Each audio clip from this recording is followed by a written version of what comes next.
Se o hiperfoco fosse o poder do TDAH, você o controlaria e usaria todo dia, certo? Mas no fundo, você sabe que não é assim que funciona. Durante dias, você acorda disposto a ser mais produtivo, mas vai dormir preocupado por ter feito muito pouco. Eu criei um método que me ajuda a driblar isso, e você também pode aprender no primeiro link da descrição. Na verdade, assim, eu sou meio nômade, sabe? Eu estudei em Minas, depois Minas fui para São Miguel do Araguaia, interior de Goiás, depois de São Miguel fui para Goiânia, depois de Goiânia fui para BH já na faculdade. Uma coisa que eu acho muito interessante falar é que a minha família até hoje, não, minha mãe já acredita, meu pai ele ainda não acredita que eu tenha TDAH, não. Por quê? Porque eu sou uma pessoa de sucesso, né? Assim, de sucesso no sentido, eu passei no meio médico Passei no meio do terceiro ano na faculdade, enfim, consegui formar com 6 anos de curso, mas ninguém entende o tanto de coisas que eu precisei fazer para chegar aonde eu cheguei, sabe? E aí eu acho a importância da minha educação que eu tive, do meu pai e da minha mãe, porque eles sempre enfatizaram muito as coisas positivas que eu tinha. O reforço positivo, que eu tanto bato na tecla no TDAH, porque é importante. O meu pai, então, ele sempre validava muito as minhas conquistas, sabe? Ele via ali os meus erros, então eu sempre fui uma aluna que vivia na média. Então olha só, uma estudante de medicina, hoje médica, que era uma estudante que estava mediana. Não, eu tinha reprovado, eu já não reprovei, mas recuperação, matemática, física, química, eu tenho descalculia. Olha! Descalculia não faz parte dos critérios clínicos do TDAH, tá, gente? É um transtorno de aprendizagem, na verdade. Mas eu tenho descalculia. E se eu eu fico pensando, cara, se eu tivesse tido esse diagnóstico na minha infância, na minha adolescência, eu não me sentiria tão burra, tão incapaz. Eu poderia ter usado calculadora. Isso não significa passar pano, gente. Isso significa uma limitação. Eu tinha uma limitação, entendeu? Sim. Assim como daltônicos, assim como cegos, mudos, eles têm limitações, né? Sim. E aí a gente acaba colocando ali para o indivíduo uma acessibilidade. Eu não tinha essa acessibilidade, né? Então, eu sempre vivi ali mal em matemática, física, química, principalmente as matérias ali de cálculo, e eu sempre ia muito bem nas matérias humanas. Por quê? Porque eu tinha um hiperfoco, então eu gostava de estudar aquilo. Eu gostava de estudar biologia, eu amava fazer redação, então era uma coisa que eu tinha muito prazer. Eu gostava de ler também, apesar da minha dificuldade na leitura, assim, porque às vezes eu tinha que ler várias vezes, mas eu passei a criar, que aí as pessoas acabam achando que não tem o TDAH por causa disso, eu passei a criar estratégias, né?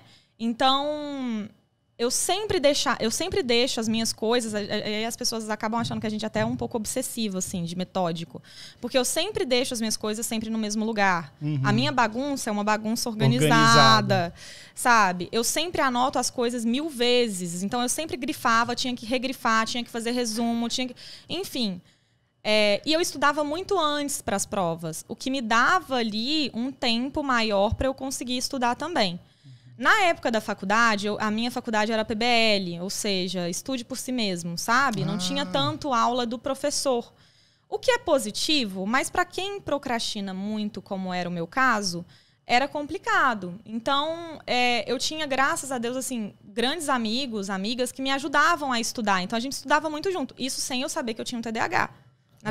Na verdade, eu achava que eu só era limitada cognitivamente falando mesmo, sabe? Burra. Em outros termos, burra. Muitos TDAH pensam que são burros. Burros, sabe? E na faculdade eu cheguei a ter algumas reprovações, não de ano, mas assim, de semestre eu tive uma reprovação.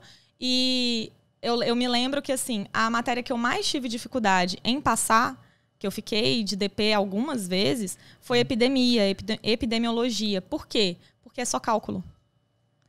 E todo mundo passava, porque era uma matéria fácil. Era só decorar ali e fazer os cálculos e estava tudo certo, as fórmulas, né? Porque era tudo fórmula. Mas eu decorava as fórmulas e aí vinham os números diferentes, num contexto diferente.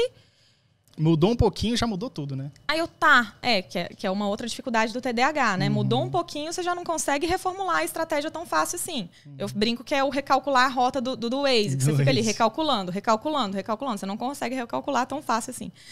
E aí eu tive a minha maior dificuldade foi em epidemia, porque eu não passava. Eu falei, e não podia usar calculadora. Gente do céu, mas é um trem tão simples. Todo mundo passa de primeira. Ninguém tem medo de epidemia e eu aqui com medo de epidemia sem passar. E aí, formei, veio psiquiatria, veio a aula, eu me atentei, eu falei, parece que eu tenho isso, não sei se eu tenho. O psicólogo disse que eu tinha. E depois o psiquiatra fez o diagnóstico. Ajudou e realmente. a fechar, e realmente era. Cara, era. E que coisa, porque muitas pessoas que têm TDAH conseguem encontrar alternativas. Veja bem, eu também tive muita dificuldade. Eu era um aluno mediano, passava raspando, já fiz dependência, inclusive, que é quando você passa devendo uma matéria ou duas do ano anterior. Então, isso era comum. E aí, o que acontecia? Na universidade, tinha matérias difíceis que eu consegui... algumas eu reprovei tudo. Eu estudei na Universidade de Brasília. Então, dos 4 anos e meio do curso, foram 8. Quase o dobro do tempo. Mas teve uma coisa que você falou aí que me ajudou bastante, que é o seguinte. Estudar em grupo. Com um bom grupo de estudo. Então, no caso da doutora, ela tinha... as amigas dela que eram boas, assim, eram pessoas que estavam assim, acima dela. É bom de estudar com a gente que está sempre no nível acima, porque a gente se força a subir. E qual que é o lance? Eu também passei por isso e eram pessoas que a gente ia para a biblioteca e se eu fosse sozinho para a biblioteca, eu ia ficar lá 4, 5 horas enrolando. E quando eu tô com um bom grupo de estudo, eu fico 4, 5 horas estudando de verdade. Sim. Você sai até meio esgotado. Porque fica dinâmico. Isso. A gente faz prova em oral... A gente... como é que é mesmo? Como é que a gente pode decorar isso? Então, a gente fazia muito link, assim. A gente fazia muita comparação. A gente gravava... Enfim, juntava nomes com outros nomes e conseguia fazer gravar o nome certo. Então, assim, era muito bom. Era muito bom. E o PBL tem uma ferramenta que chama mapa mental. Então, é muito bom você fazer o mapa mental. Pegar ali TDAH, prevalência, você faz um outro quadradinho. É mais comum no sexo feminino, é mais comum o padrão desatento. No sexo masculino, é mais comum o padrão hiperativo. Aí você vai colocando ali a etiologia, parará.